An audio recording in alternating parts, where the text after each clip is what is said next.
یہ قرآن یعنی کتاب روشن کی آیتیں ہیں، مومنوں کے لیے ہدایت اور بشارت ہے، وہ جو نماز پڑھتے اور زکات دیتے ہیں اور وہ آخرت کا بھی یقین رکھتے ہیں۔ جو لوگ آخرت پر ایمان نہیں رکھتے، ہم نے ان کے اعمال ان کے لیے آراستہ کر دیے ہیں تو وہ بھٹکتے پھر رہے ہیں۔ یہی لوگ ہیں جن کے لیے برا عذاب ہے اور وہ آخرت میں بھی بہت نقصان اٹھانے والے ہیں۔ اور تم کو یہ قرآن اس حکیم و علیم کی طرف سے عطا کیا جاتا ہے۔ جب موسیٰ نے اپنے گھر والوں سے کہا کہ میں نے آگ دیکھی ہے، میں وہاں سے رستے کا پتہ لاتا ہوں یا کوئی شعلہ یعنی ایک انگارہ تمہارے پاس لاتا ہوں تاکہ تم آگ تاپو۔ جب موسیٰ اس کے پاس آئے تو ندا آئی کہ وہ جو آگ میں تجلی دکھاتا ہے بابرکت ہے، اور وہ جو آگ کے ارد گرد ہے، اور اللہ جو تمام عالم کا پروردگار ہے پاک ہے۔ اے موسیٰ، میں اللہ ہوں، عزت والا، حکمت والا، اور اپنی لاٹھی ڈال دو۔ سو جب اسے دیکھا تو اس طرح حرکت کر رہی تھی گویا سانپ ہے، تو پیٹ پھیر کر بھاگے اور پیچھے مڑ کر نہ دیکھا۔ فرمایا، اے موسیٰ ڈرو مت، میرے پاس پیغمبر ڈرا نہیں کرتے۔ ہاں، جس نے ظلم کیا پھر برائی کے بعد اسے نیکی سے بدل دیا تو میں بخشنے والا مہربان ہوں۔ اور اپنا ہاتھ اپنے گریبان میں ڈالو، بے عیب سفید و روشن نکلے گا۔ ان 2 معجزوں کے ساتھ جو 9 معجزوں میں داخل ہیں فرعون اور اس کی قوم کے پاس جاؤ کہ وہ بدکردار لوگ ہیں۔ پھر جب ان کے پاس ہماری روشن نشانیاں پہنچیں تو کہنے لگے یہ کھلا جادو ہے، اور بے انصافی اور غرور سے ان کو ماننے سے انکار کیا، جبکہ ان کے دل ان کو مان چکے تھے۔ سو دیکھ لو کہ فساد کرنے والوں کا انجام کیسا ہوا۔ اور ہم نے داؤد اور سلیمان کو علم بخشا، اور انہوں نے کہا کہ اللہ کا شکر ہے جس نے ہمیں اپنے بہت سے مومن بندوں پر فضیلت دی۔ اور سلیمان داؤد کے قائم مقام ہوئے اور کہنے لگے کہ لوگوں، ہمیں اللہ کی طرف سے پرندوں کی بولی سکھائی گئی ہے اور ہر چیز عنایت فرمائی گئی ہے، بے شک یہ اس کا خاص فضل ہے۔ اور سلیمان کے لیے جنوں اور انسانوں اور پرندوں کے لشکر جمع کیے گئے اور پھر ان کی جماعتیں بنائی گئیں، یہاں تک کہ جب چیونٹیوں کے میدان میں پہنچے تو ایک چیونٹی نے کہا کہ چیونٹیوں، اپنے اپنے بلوں میں داخل ہو جاؤ، ایسا نہ ہو کہ سلیمان اور اس کے لشکر تم کو کچل ڈالے اور ان کو خبر بھی نہ ہو۔ تو وہ اس کی بات سے ہنس پڑے اور کہنے لگے کہ اے پروردگار، مجھے توفیق عنایت کر کہ جو احسان تو نے مجھ پر اور میرے ماں باپ پر کیے ہیں ان کا شکر کروں اور ایسے نیک کام کروں کہ تو ان سے خوش ہو جائے، اور مجھے اپنی رحمت سے اپنے نیک بندوں میں داخل فرما۔ اور جب انہوں نے پرندوں کا جائزہ لیا تو کہنے لگے کیا سبب ہے مجھے ہدہد نظر نہیں آتا؟ کیا کہیں غائب ہو گیا ہے؟ میں اسے سخت سزا دوں گا یا ذبح کر ڈالوں گا یا میرے سامنے اپنی بے قصوری کی واضح دلیل پیش کرے۔ ابھی تھوڑی ہی دیر ہوئی تھی کہ ہدہد آ موجود ہوا اور کہنے لگا کہ مجھے ایک ایسی چیز معلوم ہوئی ہے جس کی آپ کو خبر نہیں، اور میں آپ کے پاس ملک سبا سے ایک یقینی خبر لے کر آیا ہوں۔ میں نے ایک عورت دیکھی کہ ان لوگوں پر حکومت کرتی ہے اور ہر چیز اسے میسر ہے، اور اس کا ایک شاندار تخت ہے۔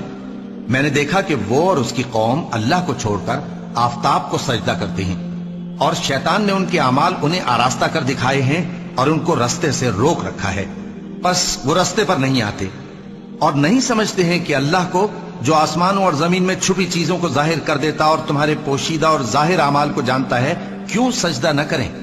اللہ کے سوا کوئی عبادت کے لائق نہیں، وہی عرش عظیم کا مالک ہے۔